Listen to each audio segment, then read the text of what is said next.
watching lights beyond the stars. Those dazzling heights too fast to climb. I got so hard to fall so far, but I found heaven as love swept low. My heart beating, my soul breathing. I found my life when I laid it down. Upward falling, spirit soaring. I touched the sky when my knees hit the ground.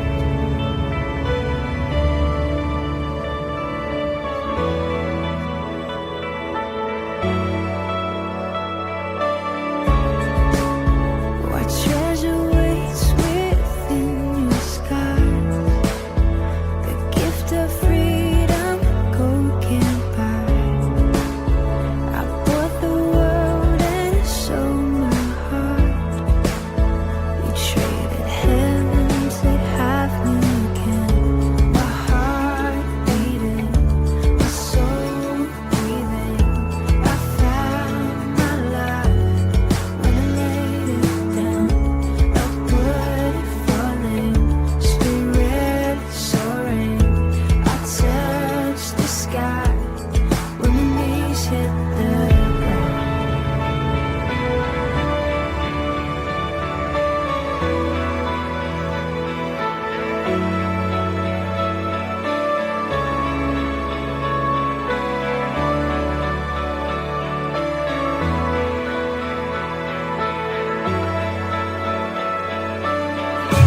Finally here at your feet again.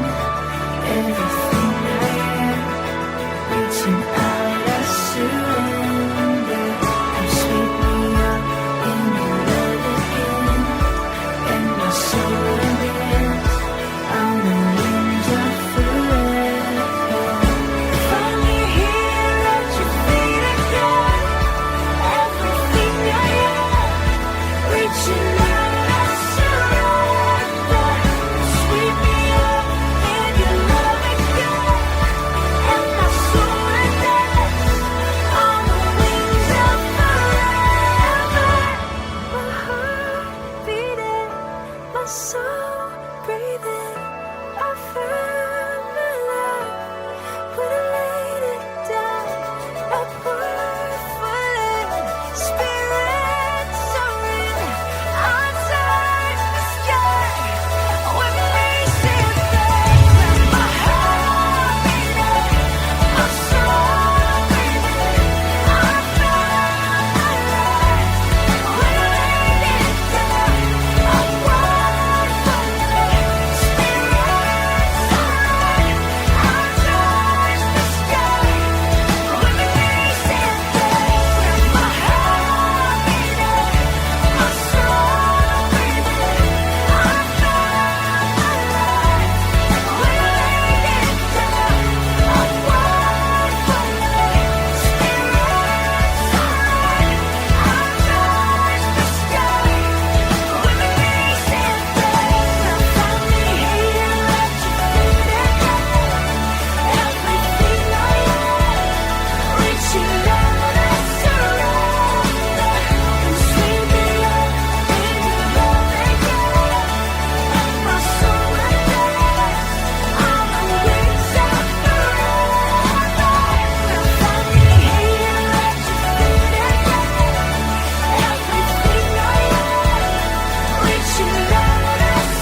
맘의 소망이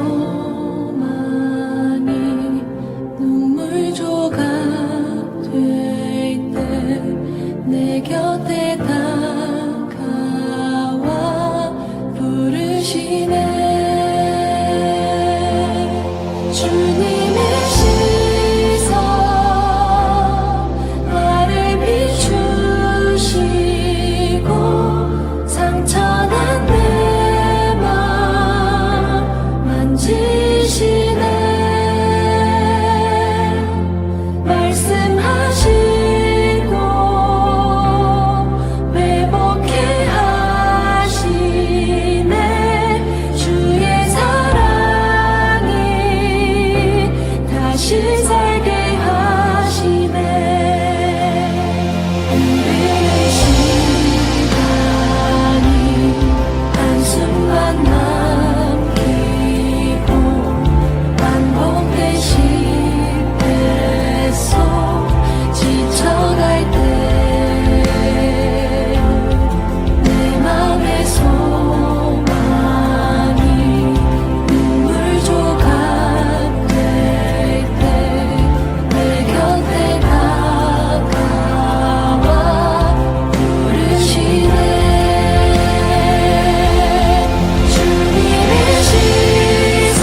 오늘 말씀의 주제는요, 믿음은 어떻게 생기는 것인가요? 라고 하는 주제입니다.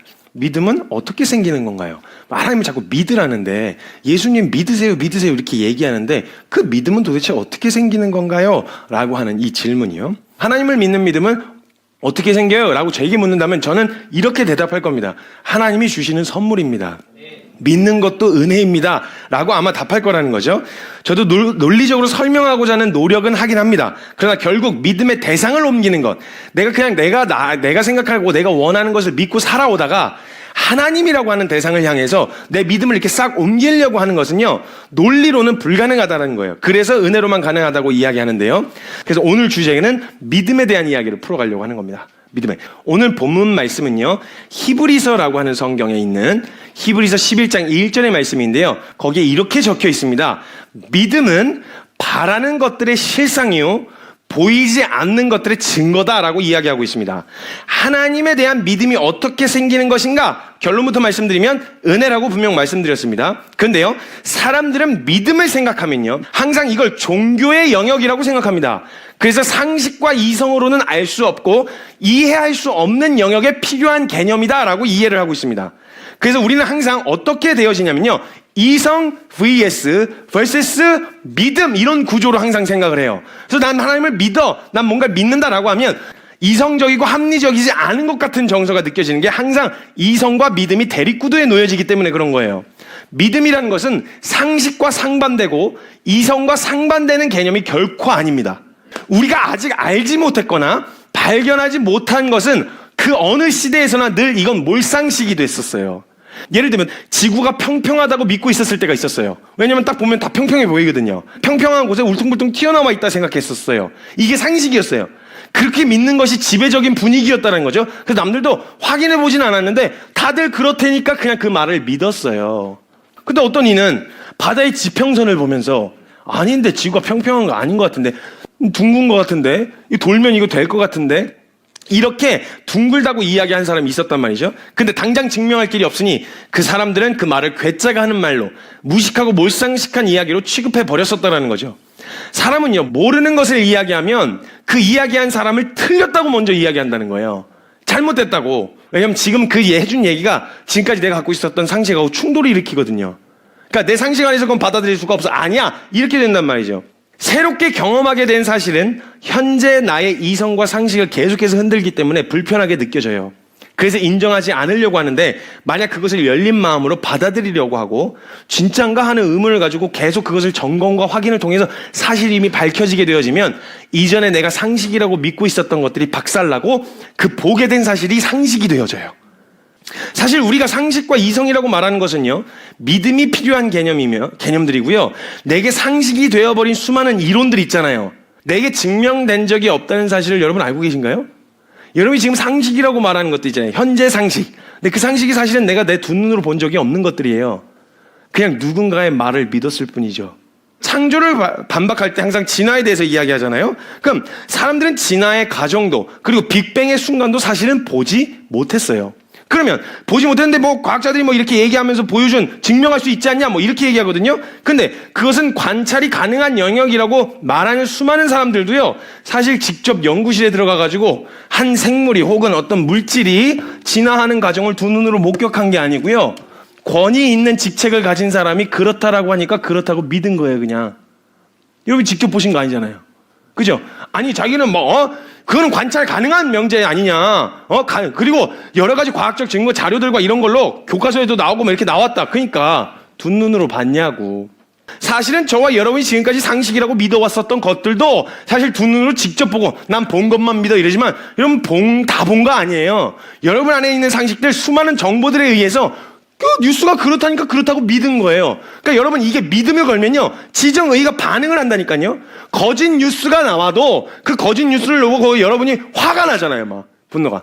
그래서 나중에 뉴스에서 수정할 때 엄한 사람 살인자로 뭐라고 감옥에다 처박아 놨었는데 알고 보니 그 사람이 살인자가 아니었어. 근데 여러분 그때 당시 뉴스에서 살인자라고 이야기할 때 그게 사실인지 아닌지 직접 보고 확인한 거예요? 아니죠.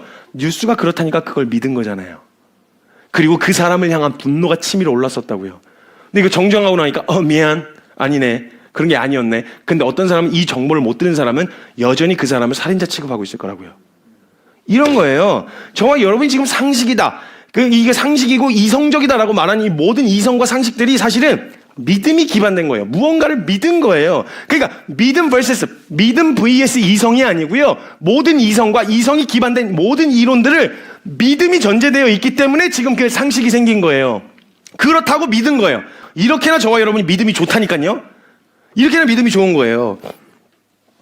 믿음은 바라는 것의 실상이라고 했어요. 사람은요, 이게 정확하게 집어낸 건데요. 사람 믿고 싶은 걸 믿어요. 사실이든 아니든 상관없어요. 내가 믿고 싶은 걸 믿어요. 그래서 사실이 아니어도 내가 믿고 싶어서 그냥 그대로 믿어버리잖아요. 그걸 사실처럼 여기고 살아요. 그래서 믿음은 바라는 것의 실상인 거예요. 복싱이라는 스포츠가 있는데 복싱에서요, 판정에 가면 이렇게 심판이 손잡고 이렇게 서 있잖아요. 근데 그 있는 사람은 자신의 플레이를 보고 난 승리했다고 확신하는 사람들이 있어요. 그럼 막 벌써 막 이래요. 판정 내려지지도 않았는데 이미 굳게 믿은 거예요. 나는 이겼다. 그러니까 이걸 실제처럼 그 기쁨을 누리고 있어요. 지금 현재. 승리의 판정이 내려진 게 아닌데 지금 난 이미 이긴 그 승리의 기쁨을 지금 현재 누리고 있는 거예요. 이게 믿음은 바라는 것의 실상이다 이 말이에요. 이해가 되시나요? 이해가 되시죠? 예수님에 대한 정보가 있어야 맞다 틀리다를 논할 거 아니에요. 근데 이 사실인 내용을 아예 알지 못하고 듣지 못했으면 그건 사실을 맞다 틀리다 논할 주제가 아니잖아요. 그러니까 맞다 아니다를 확인해 볼 수 있는 건 가설이 세워졌을 때예요. 그리고 어떠한 사실에 대한 정보가 있어야만 합니다. 일단 들어야 돼요. 그래서 로마서라고 하는 성경에 10장 17절에 이렇게 적혀 있습니다. 그러므로 믿음은 들음에서 나며 들음은 그리스도의 말씀으로부터 비롯되었다. 라고 예수님에 관한 이야기를 들어야 예수님을 믿을 것인가 아닌가에 대한 부분에 그 기준 앞에 서게 되어질 거 아니에요. 고민을 하게 되어진다고요. 흔들어도 보고 의심도 해본다고요. 이렇게 되어진다는 거예요. 그래서 우리는 항상 이성과 믿음을 대립구도에 놓고 보았었는데 재밌게도 믿음은 우리의 인생과 일상 곳곳에 보편적으로 적용하면서 살아가고 있다는 거예요. 저와 여러분이. 그래서 사람은요, 무언가를 믿지 않으면 살 수가 없어요. 그래서 현재 나를 불행하게 만든다고 생각하는 것들이 없어지면이라고 하는 목표를 삼아요. 이걸 없애요. 가난만 없어지면, 이 사람만 없어지면, 뭐만 없어지면, 이렇게 나를 불행하게 만든다고 생각하는 것만 없어지면 행복하게 될 거라는 기대를 가지고 그걸 목표 삼아요. 또 내게 없는 것을 가지게 되어지면 행복하겠지, 돈이 없는데 있으면 행복하겠지, 이걸 위한 목표로 살아간다는 거예요. 그걸 가지면 행복할 수 있을 거란 믿음으로 사는 거예요. 그러니까 이 믿음이 있으면요, 삶의 움직임이 그 방향으로 움직이게 되어져요. 가지면 행복할 수 있을 거야를 믿어버렸어요. 그러면 그 믿음 바에 대한 내용 때문에 내 오늘 삶의 방향이 무엇으로 결정되냐? 가지려고 하는 행동으로 나타난다는 거예요. 그러니까 사람은 사실이든 아니든 붙들 것이 필요하기 때문에 무엇인가를 믿고자 한다는 거죠. 누구에게나 있는 이 믿음이 정말 믿어야 할 것을 믿어야 한다는 게 문제인 거죠. 그게 중요한 포인트예요. 대부분의 경우는 몰라서 혹은 알고도 싫어서 자기가 믿고 싶은 대로 믿어버려. 이게 정말 위험천만한 일인 거예요. 자신이 믿고 싶은 걸 믿는 이 특징들이 나타나는데 두 가지 정도 볼게요. 첫 번째는요, 사실을 사실로, 팩트로 점검하고 확증하고 확인해서 믿는 게 아니라 절대 다수가 믿음직스럽다고 말하는 사람들의 말을 사실로 믿어버려요. 아, 저 사람 과학자라고 임명해놨잖아. 저 사람 거기 물리학자라고 얘기해놨잖아. 그러니까 다수가 믿음직스럽다고 인정한 그 사람의 말을 사실로 받아버려요. 이것이 세상에서도 우리가 보편적으로 일어나는 일이지만 기독교 안에서도 이게 진짜 심각한 문제예요. 교회 안에서도 우리가 믿는 건요, 어떤 통로로 예수 그리스도에 관한 내용을 들었든지 상관없이 그 통로를 통해서 진리이신 예수님을 알게 되어지고 그분을 믿는 믿음으로 나아가게 되어지고 그분을 믿는 내용이 무엇인지가 정리되어야 되고 더 깊이 알아가야 되는데 전해준 사람을 믿는 바람에 그 사람이 변질되면 같이 변질되는 거예요. 그리고 그 사람에게 실망하면 그 내용에도 실망하는 거예요. 그 사람이 전해준 내용에게도. 아니, 내가 정말 예수님을 만난 거라면 이 사람이 뭐 변질되든 실망감이 있어서 떠나갔든 상관없이 난 이분을 통로였지만 예수님을 제대로 만나게 됐으면 떠날 이유가 없잖아요. 근데 아직까지 그 사람의 말을 믿고 있었던 거예요. 그러니까 이 사람이 변질되면 같이 변질되고 이 사람에게서 실망하면 그 내용, 전해준 내용에서도 실망하게 되는 거예요. 교회 안 다녀나, 교회 떠났어요. 이렇게. 왜 떠나? 아, 예수님을 만나는데 예수님을 왜 떠나? 그냥 말이 안 되잖아요, 사실은. 그래서 고린도 후서라고 하는 성경에 뭐라고 적혀 있냐면요, 너희는 믿음 안에 있는가? 너희 자신을 시험하고 너희 자신을 확증해라. 제대로 올바르게 믿고 있는지를 확인해라. 확증하고 점검해라. 인생을 걸고 믿는다는 얘기인데 너 그냥 근거도 없는 밑도 끝도 없이 저 사람 말 믿을 거야? 너가 믿을 게 정말 내가 믿을 만한 건지, 내가 기댈 만한 건지 확인해보고 믿어야 될 거 아니야. 그래서 제가 분명 말씀드렸습니다. 저는 여기서 저와 여러분이 성도님들이 믿어야 할 내용이 되는 복음과 말씀에 대해서 스스로 나아가실 수 있도록 돕는 역할이지, 제가 전하는 것 자체가 진리가 아니라고 분명 말씀드렸어요. 그래서 말씀을 전하고 항상 여러분은 두 눈 꽉 감고 믿는 게 아니라 제가 나누는 이 설교를 말씀으로 한 번 더 검증하셔야 돼요. 점검하셔야 돼요. 그리고 나서 믿으셔야 된다는 거예요. 그리고 두 번째, 어떤 것이든 믿기를 거부한 채로 믿음을 유보하고 있는 상태. 이거 굉장히 위험합니다. 이것은 교회를 다니냐 아니냐의 문제가 아니에요. 교회를 다녀도 믿는다고 말해도 확실하게 믿지 않고 의심의 여지를 남겨놓은 채 믿음을 유보하고 있는 사람들이 있어요. 내게 필요하면 이쪽으로 건너갔다가 질서가 없어요. 내가 해가 되면 저쪽으로 건너가요. 이쪽 저쪽 필요한 대로 입맛 따라서 옮겨 다니는 거예요. 이런 사람들이 어디에 제일 많을까요? 어디에 제일 많을까요?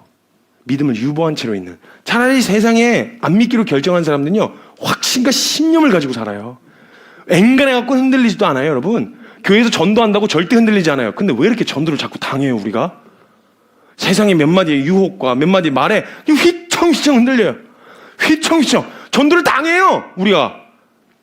그래서 믿음을 유보한 사람이 제일 많은 공동체가 교회예요, 교회. 어느 쪽이든 이쪽으로 가자니 천국과 지옥이 진짜 있으면 어떡해. 이렇게 운밖에 들어가지 못하고 이쪽으로 뜸박하더니 근데 그래도 너무 재미없게 살면 이렇게 너무 극단적으로 살면 안 되잖아 이러면서 이쪽에 서기에도 망설여하고 이쪽에도 서기에 망설여야 살면 어디에 제일 많겠어요? 교회에 제일 많아요. 현재 내가 느끼기에 좋으면 좋은 거고 느끼기에 싫으면 싫은 거예요. 굉장히 충동적이고 무분별하며 본능적으로 살아가게 된다는 거죠.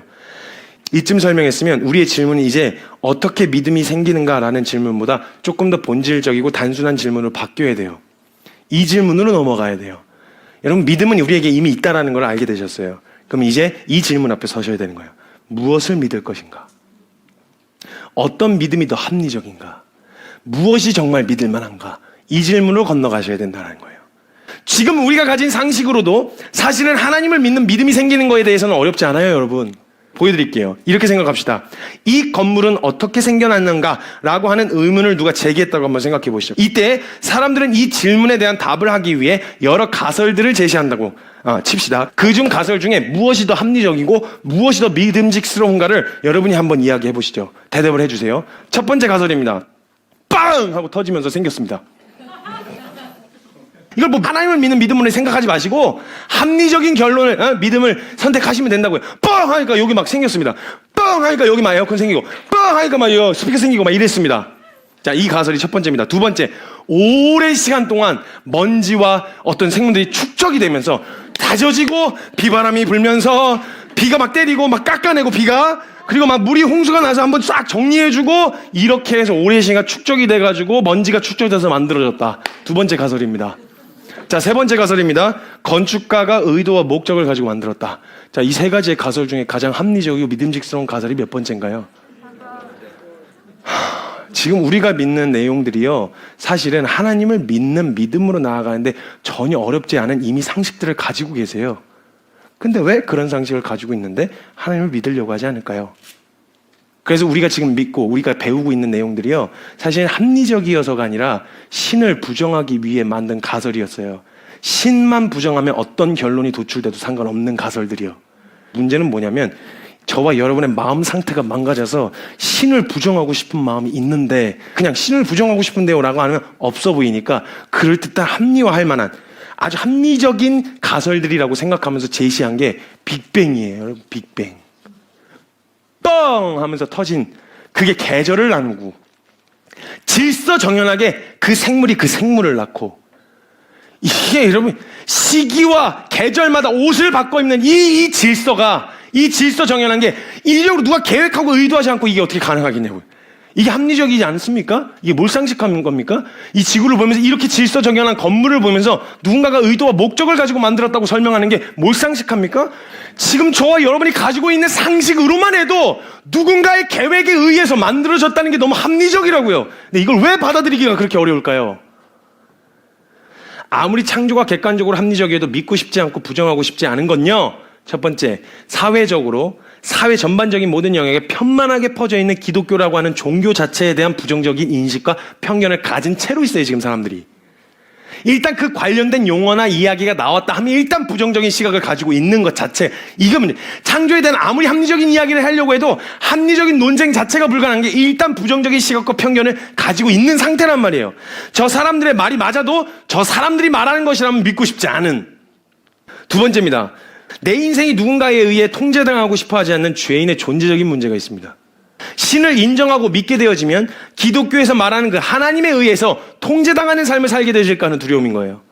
절제하고 하고 싶은 것을 못하게 될 거라고 하는 생각들, 이런 생각들이 두려움을 찾아오는 거죠. 이렇게 되면 차라리 믿기 싫다, 믿고 싶지 않다라고 이야기하면 되는데, 사람들의 합리적인 이유와 논리 때문에 믿지 않는다라는 것을 증명하기 위해서 가설을 세워요. 이 가설의 목적이 뭐냐? 부정을 위한 가설이에요. 신을 부정하기 위한 가설이에요. 신은 존재하지 않는다라는 것을 증명하기 위한 가설이에요. 모든 작은 이유도 다 신을 부정할 근거로 사용하게 되어지는 거예요. 사람이 어려워서, 어려움을 당해서 병이 들었어. 거봐, 하나님 살아계시면 어떻게 이럴 수 있어? 사고 당했어. 사고 봐, 거봐, 하나님 믿는 사람이 사고 당했어. 어떻게 사고 당했는데 그럴 수 있어? 그냥 사고가 난 거예요. 하나님이 조정이 쿵 이렇게 하신 게 아니라 안전벨트 안 매고 졸음운전해갖고 사고가 난 거라고요. 뒤에도 얘기하지만 하나님은 선택에 개입하려고 하지 않으세요. 선택에 개입하려고 하지 않으시는 이유가 있어요. 철저한 자발성 때문에 그래요. 선택에 개입하시는 순간 그때부터 하나님은 우리는 로봇가 되고 하나님은 조종하는 조종수가 됩니다. 그렇게 되어지면 온전한 관계가 안 돼요. 이걸 위해서 철저한 자발성을 원하셨기 때문에 선택에는 웬만하면 개입을 안 하세요. 부정하실 수도 있어요. 제가 이렇게 주일 설교 이렇게 길게 이렇게 하는 교회 처음 보셨겠지만, 이렇게 죽자고 막 이야기하는데도 여러분이 이 말을 듣고 난 믿지 않기로 하겠다, 이 부정할 수 있는 걸 억지로 믿게 안 하잖아요. 부정하실 수 있다니까요. 쉽게 정리하면 하나님을 알고도 부정할 수 있는 의지가 있다는 것과 하나님을 알고도 믿기 싫어하는 존재의 문제라는 이야기겠죠. 결국은 기존에 알고 있었던 편견과 상식이 박살나고 우리의 자발적인 선택과 하나님이 정말 믿을 만한 분이시라는 것을 검증과 확증을 통해 알게 되어졌을 때 믿음이 하나님을 향하게 되어지고 하나님을 향한 믿음이 깊어질 수 있다는 결론인데, 지금 그럼 어떻게 기존에 가지고 있었던 기독교에 대한 부정적 관점과 하나님을 부정하는 상식과 이성으로부터 벗어날 수가 있을까요? 이것도 결론은 은혜입니다. 근데 벗어날 수 있게 되어지는 건 첫 번째는요, 지금까지 내가 알고 있고 믿고 있다고 생각했었던 것들을 박살낼 만한 충격적이고 파격적인 나의 이성을 확 다 뒤져 엎어버릴 만한 무엇인가를 보았거나 경험했을 때, 이게 가장 쉬운 방법인데요. 네가 핍박하는 예수다 이렇게 한번 나타내 주시면, 사도 바울처럼 얼마나 쉽습니까? 이게 가장 쉬운 방법인데 하나님께서는 왜 이런 방법 놔두시고 부정할 수도 있고 신의 존재를 믿기도 싫어하는 우리에게 구원에 이르를 수 있는 유일한 길을 지성도 아니고 실력도 아니라 믿음에다가 두신 걸까요? 왜냐하면 기적과 능력에 의한 믿음은 또 다른 현상에 의해서 변질되기 쉽거든요. 철저하게 자발적인 선택을 원하셨어요. 정말 믿을 만한 것인가를 확인하고 점검하고 내 스스로 뒤에 가지고 있었던 모든 상식과 이것들을 배설물로 여기고 이것을 붙들기로 스스로 결정해요. 자원하에 결정하는 이 결정을 기다리시는 거예요. 하나님은. 그래야 상황이 좋든 나쁘든 배고프든 배부르든 상관없이 그 결론에서부터 떠나지 않을 수 있거든요. 성경의 전반적인 내용에서 하나님은 선택에 개입하려고 하지 않으셨어요. 다만 하나님은요, 우리가 하나님을 선택하기로 결정했으면요, 그것이 얼마나 탁월하고 안전한 선택인지를 믿음의 자리에서 가르쳐 주시며 우리를 안심시키시는 일은 하세요. 걱정 마. 너 정말 인생 최고의 선택을 한 거야. 넌 최고의 결론. 너 가장 안전하고 가장 완전한 길을 선택한 거야. 걱정하지 마. 내가 다 책임져. 네가 어떻게 앞으로 네가 개척해야 될 거 없어. 네가 나 믿기로 결정해서 나만 믿고 따라와. 내 등에 그냥 엎혀버려. 그냥 그 다음에 내가 그냥 알아서 갈 테니까 그냥 딱 눈 감고 그냥 잠깐 쉬어도 돼. 이렇게 주님은 우리를 안심시키신단 말이에요. 걱정하지 마. 상황이 막 무너졌죠? 괜찮아. 나 너와 함께 있어. 그래서 주님은 이렇게 해주겠다 저렇게 해주겠다는 약속 안 해주셨어요. 딱 한 가지 약속이셨죠. 내가 세상 끝날까지 너희와 항상 함께 있으리라. 박살나게 될 수 있는 가능성 두 번째, 이거는 그 충격적인 경험이 없어도 될 수 있는 부분인데요, 지금까지 알던 것에 대한 회의요. 회의감이 찾아 들어왔을 때 내가 믿고 있던 것이 완전히 무너져 내리는 경험이요. 어쩌면 이런 상황 앞에 있는 분이시라면요, 우리의 믿음이 하나님을 향할 수 있는 좋은 기회가 될 수도 있어요. 나의 무력함을 인정하게 되는 순간이요. 상황을 해결해 줄 하나님, 문제를 해결해 줄 하나님이 아니라 가장 절망스러운 그때 붙들 수 있는 대상이 되어주신 하나님 말이에요. 신을 붙들지 못하게 했었던 세상이 내 붙들 대상이 되어주던가요? 의지할 대상이 되어주던가요? 외로울 때 나와 함께 있어주던가요? 흔들릴 때 나를 붙잡아 주던가요? 삶의 의미를 찾지 못할 때 그 의미를 찾아주던가요? 세상은 찬양 중에 이런 가사가 있어요. 무엇이 변치 않아 내 소망이 되며 무엇이 한결같아 내 삶을 품으리. 그 누가 날 만족해 해 내 영이 쉬며 그 누굴 기다려 내 영이 기쁘리.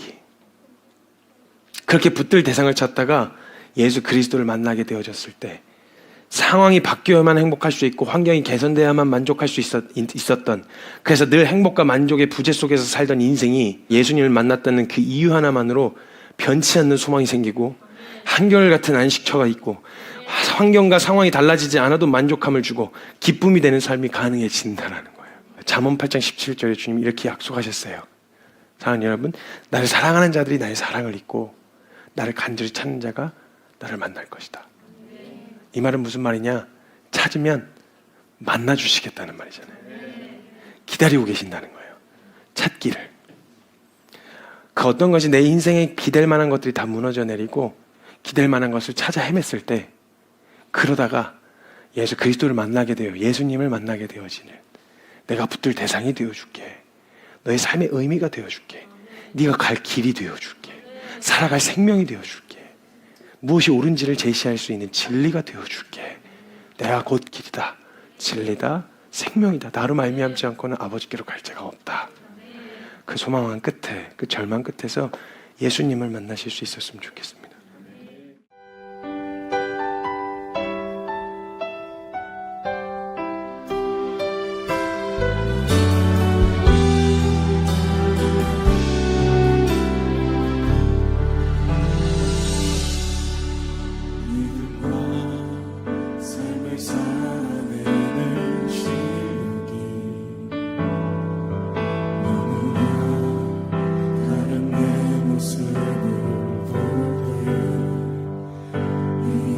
모습도 주가 사랑하실까.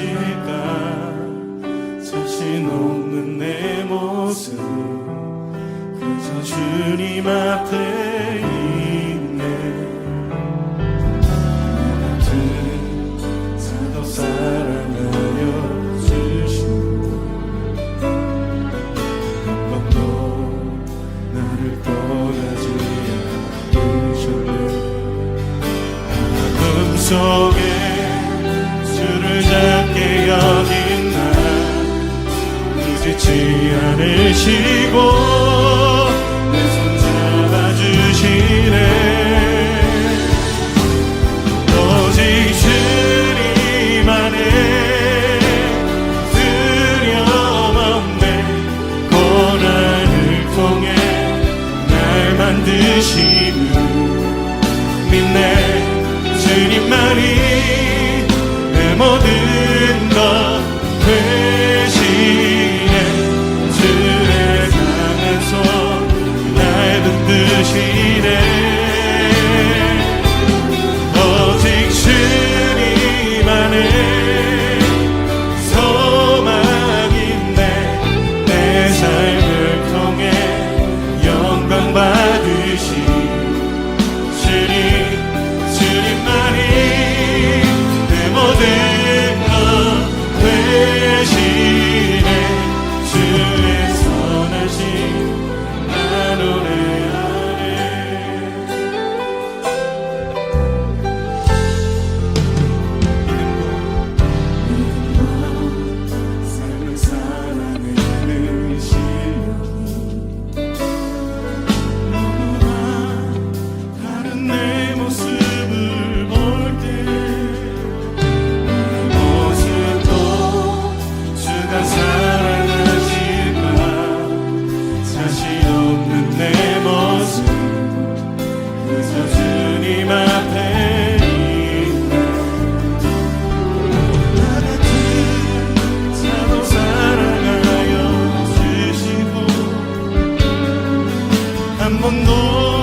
받으신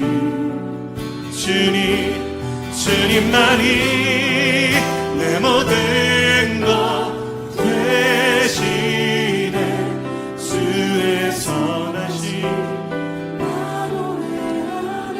주의 선하심 주의 선하심